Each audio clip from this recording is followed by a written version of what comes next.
Finding Jesus in the Old Testament, according to me, or the chance of finding Jesus in the Old Testament is kind of like finding a leaf in this botanical garden here in Penang. Right, beautiful botanical gardens. I've been here a number of times, but and the reason this is free. It's free for all. It's not tourists pay more and locals go in free kind of idea. It's just free for all. So it's great, right? So finding Jesus, like finding a tree in this garden, it's just gee whiz, they are everywhere, right? So like they are everywhere. There's not a place where they are not. But at the same time, there are places here in this garden where you're not going to find Jesus. I mean, there's I think you see on the side, there's a white board over there. Now that's a white board, right? It is not a leaf. It is a man-made white board. Okay, so there will be places like this place where I'm sitting. It's from wood or something, right? This cover from the rain. The fact of the matter, so there are things here that's not leaves. So Jesus is not like absolutely everywhere. Okay, so there you will find chapters in the Old Testament where Jesus is not.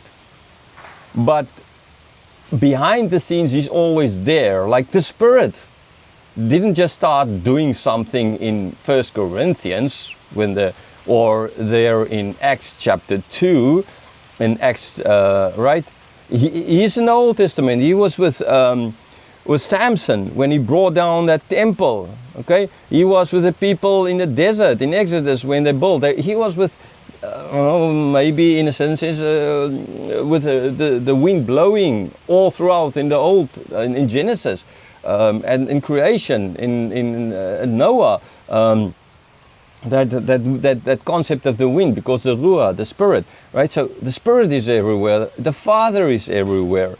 Did the people understand that God is a Trinity? No, they did not, because God was opening, right? Do a 2-year-old understand that 2 + 2 is 4? No, he doesn't. Okay, you start teaching them, right? And then later on they can get to 2 + 2 is 4, and then later on they can get to other higher mathematics. Okay, it takes time to learn it. Does the higher mathematics exist, or 2 + 2 exist when the child is 2 years old? Yes, it does exist. Okay, it's just a question of the child is not ready to understand it yet in the same way. But you do need that part in life to be a 2-year-old, to get to the place where 2 + 2 actually makes you understand it makes 4. Okay, in the same way with the Old Testament. So Jesus, the Father, the Son, the Spirit, they're everywhere. But their concept, their understanding of it, that they can understand it, is not there yet. So it is an opening up, but it's an opening up of it. It's not just, oh, we leave it and then one day we open it whole day. It's like, you're not going to, when your child turns like 13, tell him, okay, 2 + 2 is 4 now. Right? You'll start earlier with that. Okay, to build up the concept. Here's 2 apples, there are 2 apples, or how many apples do you get when you put them together? You don't just get to in the third and say, okay, 2, this little thing plus that little thing gives you 4. Just remember this kind of idea, right? You don't do it like that way. I mean, it would be stupid for God to have done it like that way. They would have blown the minds of the people, okay? So yeah, there are phases we need to go through, but that does not imply that it's not there. Okay, so yes, Jesus is in Genesis, and is very often, you very often can find him in Genesis. In creation, okay? Yes, I know this is cryptic, let us do and speak with each other, we create, okay? And then yes, the one school says that's no way it can be about the Trinity, and another school, yes. And then there is chapter 3, verse 15, where it speaks of the one that will come and destroy the snake. And most conservative Bible scholars will understand here, this is speaking about Jesus coming, right? And then the prophecies of the children is ultimately that it builds up to, and having the whole picture, we can see, okay? There's lots of the types, the antitypes of Jesus there, right? And in the New Testament, all these things are connected. I've done some teaching in churches and in orphanages and other kids, connecting this to show that how he's everywhere. Like how in Romans, Jesus is connected to Adam, okay? how the ark is connected to how people are saved. 8 people there, and how much more in the cross, right? In the death and the resurrection ultimately of Jesus. So you get that. You get Abram, the father of the faith, and how all these things, the offering of Isaac. I mean, how much clearer can you in a sense get, where God tells Abram to go and offer his son, and then he stops him, but he offers his son basically nearly on that same spot 2,000 years later. Okay, how much clearer in effect can you get?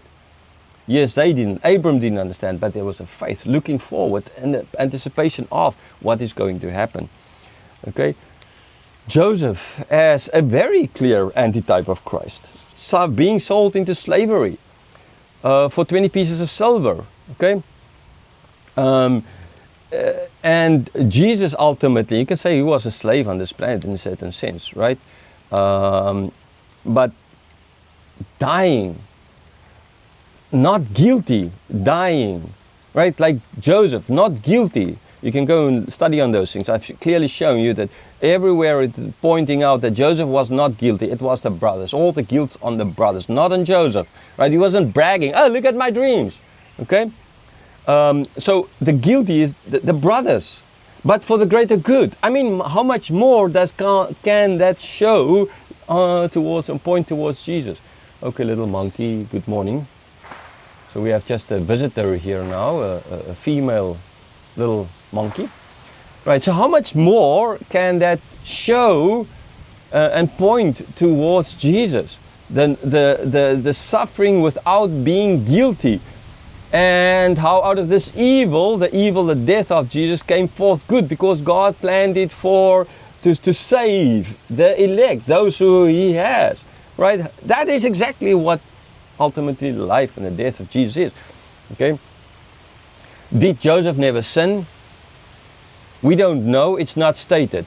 But we know, as is clearly stated from Romans, that in Adam everyone sinned. So yes, he did sin. He was born in sin. Okay? So there's no need to show that that he, or like Enoch, for example, that he sinned and therefore or he didn't sin and therefore they could have died on the cross. If they didn't sin, Joseph, Enoch, and all of those guys didn't sin, then there would have been no reason for Jesus to die, because then here in this case, this sending out into suffering because he's not guilty would have meant that he is in that breach between us and God. And not that we really need, in a sense, a breach between God, because like that's problem with that whole analogy of a breach between us and God. It's like God is sitting on the other side doing nothing while and just putting up a breach, and everything is kind of up to us. That's nonsense. God is always in the Old Testament. In Adam, God is the one who reached out. God came to search them. They were hiding. Okay, when the people were sinned, God is the one who told Noah how to build that boat so they can survive. What would have happened if Noah didn't build the boat? Right? None of them would have survived. But God was making sure that he can. If God didn't tell him how to, there would have been no saving it. Right? So it's not Noah's deeds that saved him. It's ultimately God who saved. Okay? So this is absolutely everywhere. What other parts of the book points us, Genesis, is the need for Jesus. Right? Here we have the early patriarchs doing great deeds in faith, like Abram, leaving everything and going to the promised land. But remember, he was worshipping other gods where he was living, right? Remember all the clear sins that he committed. Isaac, Jacob, deceiver, that's his name, right? The problems, the hate in the families, it's like absolutely everywhere there. It shows clearly from the beginning with Adam and Eve hiding that we need God, that we can't save ourselves. No amount of good deeds on our side can save ourselves. We hide from God. That is why there's this need for Christ. So for Jesus, right? All of this comes out in the book of Genesis.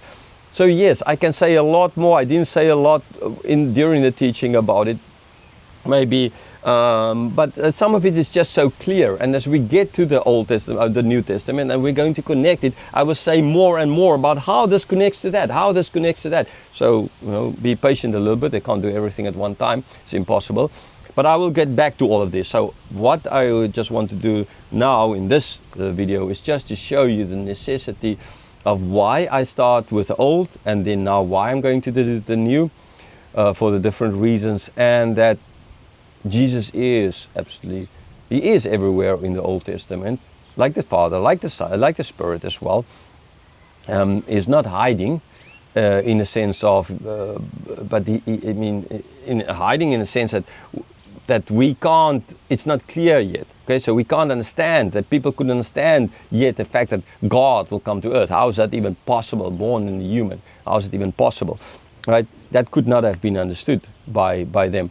But this whole story is unfolding. So looking back, yes, we can see him everywhere. Now, and as I mentioned, he's not like in every verse and in every chapter, but the presence of the Father, Son, and the Holy Spirit throughout the whole Bible and in the Old Testament, which is part of the whole Bible, is everywhere, right? Like God is here. Although I can't touch him, I can't like push my fingers there and say, oh, there I'm touching God, there I'm touching God, right? We're not pantheists, right? But God is everywhere, even if we can't see him. Okay, so yeah, let's join me then for the in the next video on to the introduction on the next book we're going to study from the New Testament.